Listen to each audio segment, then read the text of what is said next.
Hello दोस्तों, मैं जैनुलाब्दीन अंसारी। आज हम पढ़ेंगे राइबोसोम। तो चलिए डिस्कस करते हैं राइबोसोम के बारे में। राइबोसोम क्या होता है, चलिए देखते हैं।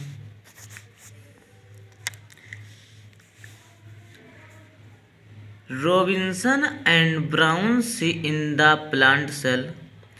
रॉबिन्सन एंड ब्राउन दो साइंटिस्ट थे जो राइबोसोम को प्लांट सेल के अंदर देखा था। उसके बाद Palade it see in the animal cell, Palade animal cell के अंदर देखा था। Which known as Palade particle, जिसे पैलाडे पार्टिकल के नाम से जानते हैं। The present in both eukaryotic cell and prokaryotic cell and also present in mitochondria and chloroplast cell. जो हमारा राइबोसोम होता है यूकैरियोटिक एंड प्रोकैरियोटिक सेल के अंदर, दोनों के अंदर प्रेजेंट होता है। And also present in mitochondria and chloroplast cell, यहाँ माइटोकॉन्ड्रिया एंड क्लोरोप्लास्ट सेल के अंदर भी प्रेजेंट होता है। नो मेम्ब्रेन, इसमें कोई झिल्ली नहीं होती है, इसमें कोई मेम्ब्रेन नहीं होती है। Ribosome made up of ribonucleic RNA and protein, जो हमारा राइबोसोम होता है यह ribose nucleic RNA and protein से मिलकर बना होता है, जिसे हम शॉर्टकट में कहते हैं आरएनए प्लस प्रोटीन। मतलब जो हमारा राइबोसोम होता है आरएनए प्लस प्रोटीन से मिलकर बना होता है। So ribosome also called ribonucleoprotein particles, इसलिए इसे हम राइबोन्यूक्लियोप्रोटीन पार्टिकल्स कहते हैं। राइबोसोम का जो साइज होती है 150 एंगस्ट्रॉन से 250 एंगस्ट्रॉन तक होता है। राइबोसोम की साइज होता है, कितना होता है 150 एंगस्ट्रॉन से 250 एंगस्ट्रॉन तक।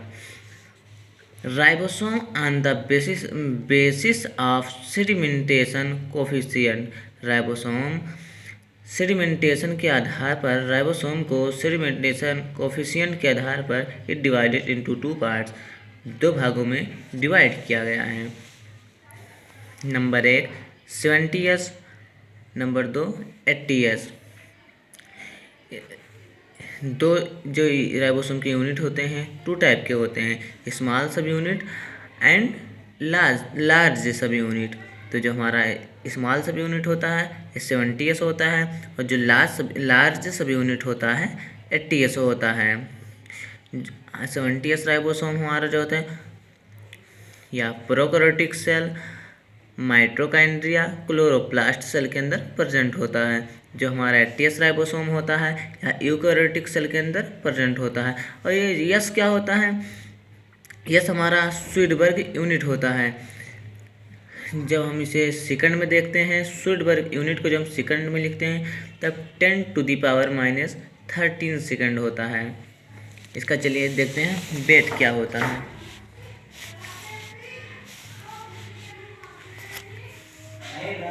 70s मॉलिकुलर वेट, मतलब जो 70s राइबोसोम होता है इसका मॉलिकुलर वेट 2.7 × 10⁻⁶ डाल्टन होता है। जो हमारा 80s राइबोसोम होता है, इसका 80s राइबोसोम जो होता है इसका मॉलिकुलर वेट 4.7 × 10⁻⁶ डाल्टन होता है। जो हमारा 70s राइबोसोम होता है इसमें दो यूनिट होते हैं, लार्ज सब यूनिट एंड स्मॉल सब यूनिट। जो लार्ज सब यूनिट होता है 50s होता है एंड स्मॉल सब यूनिट होती हैं जो 30s होता है। इसमें जो 70s राइबोसोम के लार्ज सब यूनिट में 2 तरह के आरएनए पाए जाते हैं, 2 टाइप के आरएनए प्रेजेंट होते हैं। नंबर 1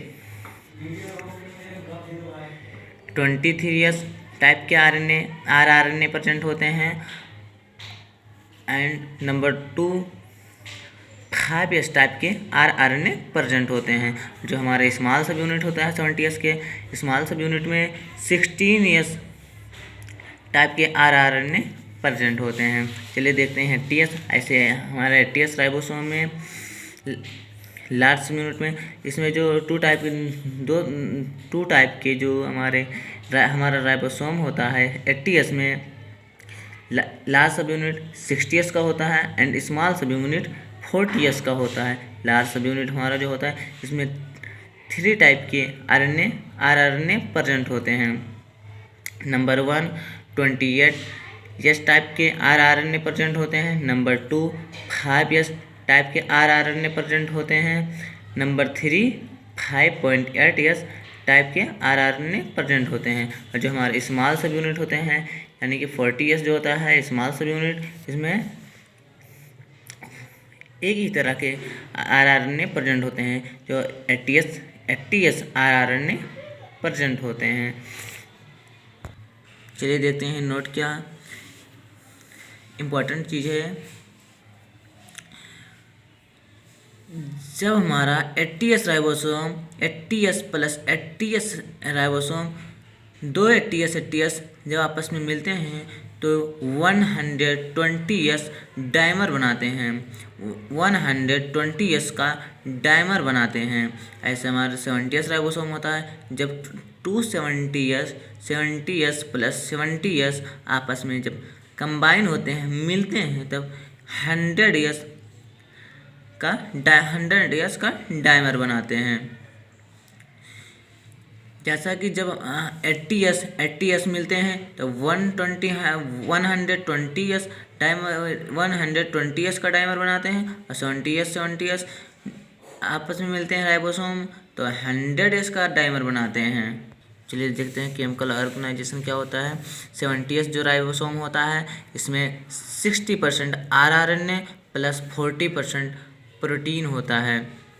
जो हमारा 80S राइबोसोम होता है इसमें 40% आरआरएनए प्लस 60% प्रोटीन होता है।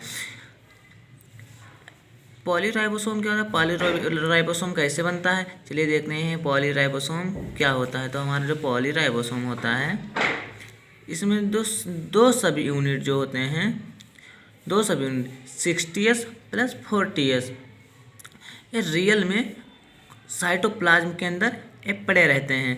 जब इन्हें हम मैग्नीशियम कंसनट्रेट 0.001 मोल उपलब्ध करा दें तो यह 80S आपस में कंबाइन होकर 80S राइबोसोम का फॉर्मेशन कर लेते हैं। यदि हम 80S राइबोसोम को मैग्नीशियम कंसनट्रेट आयन को बढ़ा दें यानी कि 10 गुना कर दें तो ये 120S का डाइमर बना लेते हैं। अभी हम बताए थे आपको कि जब 80S प्लस 80S आपस में मिलते हैं तो 120S का डाइमर बना लेते हैं। आगे मैग्नीशियम कंसनट्रेट बढ़ाने की आवश्यकता नहीं होती है। जो हमारे